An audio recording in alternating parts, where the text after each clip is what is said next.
सरकार में आ गई मध्य प्रदेश, वहां महाराष्ट्र, वहां दो जिहादी पार्टियां जिनका सीधे तौर पर लिंक है।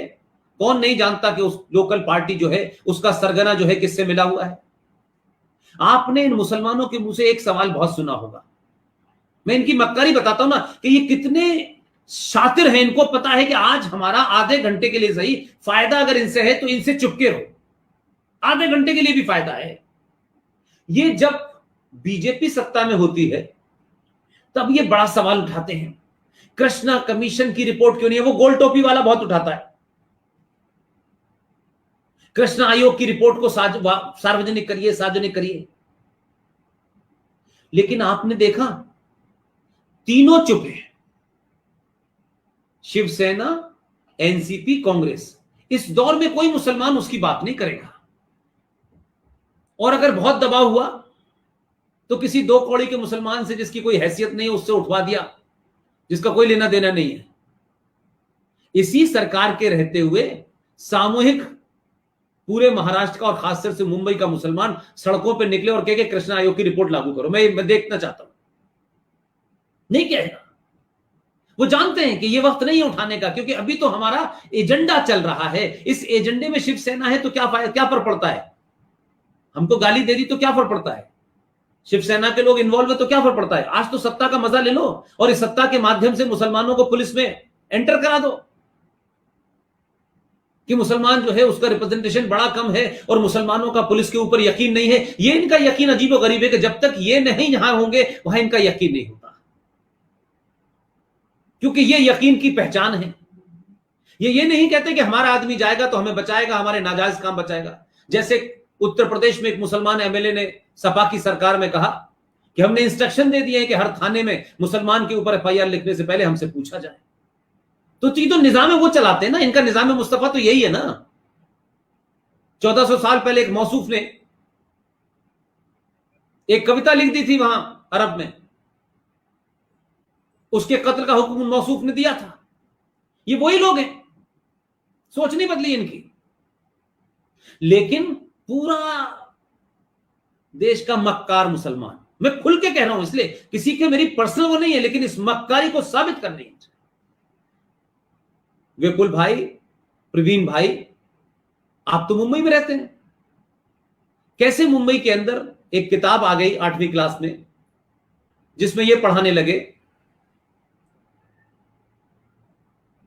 कि भगत सिंह, राजगुरु और सुखदेव का नाम हटा करके उसकी जगह कुर्बान हुसैन आ गया। कोई नहीं बोल रहा, कोई मक्कार नहीं बोल रहा कि यह कैसे हो गया। लेकिन 10 साल के बाद कौन पूछ रहा है, सनातनी हिंदू तुम्हें तो फर्क ही नहीं पड़ता। मैं, मेरा घर, मैं इसके अलावा कुछ करना ही नहीं है।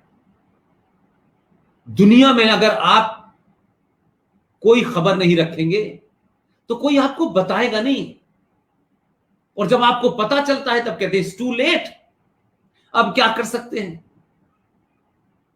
इस मानसिकता से आप 1000 साल तक इन बौनों के, इन लुटेरों के, इन दंगाइयों को, जिहादियों के गुलाम रहे, और आज इनडायरेक्टली इनकी गुलामी कर रहे हैं। आप कमाते हैं किसके लिए? मुस्लिम पर्सनल बोर्ड के लिए। आप टैक्स देते हैं हज कमेटी के लिए, आप टैक्स देते हैं माइनॉरिटी मिनिस्ट्री के लिए, आप टैक्स देते हैं अल्पसंख्यक आयोग के लिए, देते हैं। आप हर जितनी भी भारत सरकार की स्कीमें हैं उसमें 35% इनका है, और ये क्या देते हैं बदले में? ये क्या देते हैं? ये बंगलौर देते हैं,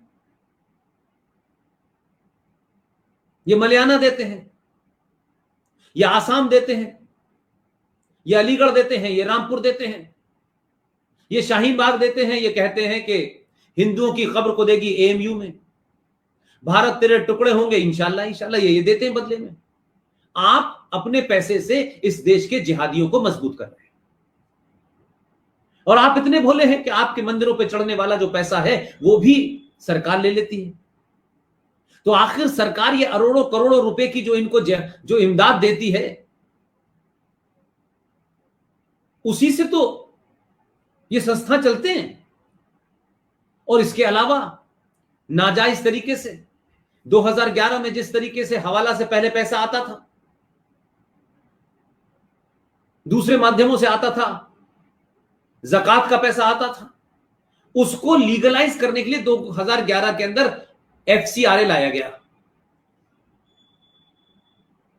कि किसी तरीके से FCRA के माध्यम से इसको लीगलाइज कर दो, क्योंकि वैसे कैसे लेंगे हवाला का पैसा। तो FCRA का प्रावधान कांग्रेस लाई और उसके बाद में आपने देखा कि दुनिया की सबसे पुरानी पार्टी, लोकतंत्र की दुहाई देने वाली पार्टी, आप सोचिए कि जिसके शौहर का इंतकाल मई में हो और मात्र जिस दिन उनकी डेथ हुई है उससे एग्जैक्टली 1 महीने बाद जून में राजीव गांधी फाउंडेशन बन गया। यानी जिसके हस्बैंड की डेथ हुई हो, देश के प्रधानमंत्री की डेथ हुई हो, उस घर का आलम क्या होगा, उस देश का आलम क्या होगा। लेकिन उसी 1 महीने के अंदर NGO बन गई। ऐसा लगता है कि पहले से कागजात तैयार थे, सारा प्लान पहले से तैयार था। और तो और भारत के सनातनियों, थोड़ा जागो, थोड़ा समझो। भारत की पार्लियामेंट में मनमोहन सिंह ने बजट पेश करते हुए 100 करोड़ रुपया राजीव गांधी फाउंडेशन के लिए एलोकेट किया। बजटों का पैसा मेरे और आपके, रामलाल के, श्यामलाल के, उससे जाता है।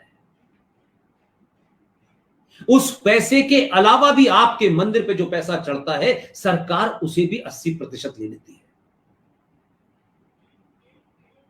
लेकिन बाकियों का नहीं लेंगे।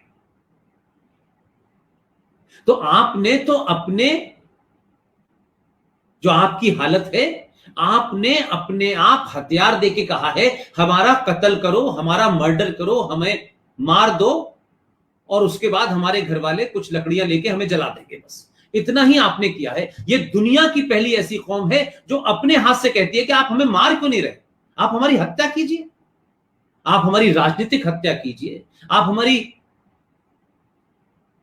ब्यूरोक्रेटिक हत्या कीजिए, आप हमारी ऐतिहासिक हत्या कीजिए, आप हमारी लिटरेचर में हत्या कीजिए, आप हमारी संगीत में हत्या कीजिए, करिए ना, हम आपको पैसा दे रहे ना। दुनिया में कौन होगा, आप पैसा कमा के देते हैं, वो आपको मार देते हैं।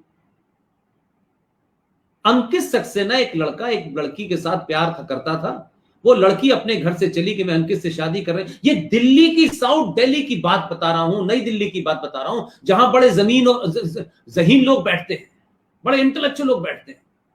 वो लड़की इतनी बहादुर थी, उसने अपने माँ बाप से कहा मेरे अंकिल से मैं जा रही हूं। उसके घर वालों ने निकले और इस दिल्ली के अंदर खुलेआम तलवारों से उस लड़की की गर्दन काट दी, क्योंकि भाई इस्लामिक लड़की किसी हिंदू के साथ शादी कैसे कर लेगी, ये तो मुमकिन ही नहीं।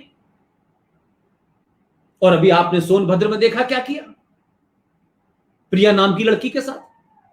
आप सोचिए कि शादी भी कर रहे हैं आप उससे, और शादी के बाद फिर कहते हैं कि तुम कन्वर्ट हो जाओ, और उसने मना करा, मैंने, उसने अपने दोस्त को बुलाया, उसके साथ रेप करवाया, फिर उस लड़की की तलवार से गर्दन काट दी और जाके कहीं उसके टुकड़े दफना दिए।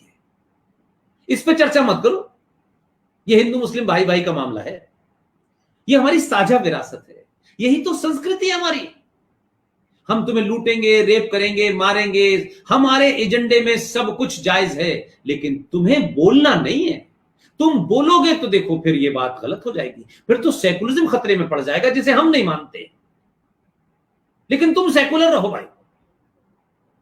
तुमने अगर हमारी तरफ घूर के भी देखा तो इंटॉलरेंस पैदा हो जाएगी इस देश के अंदर।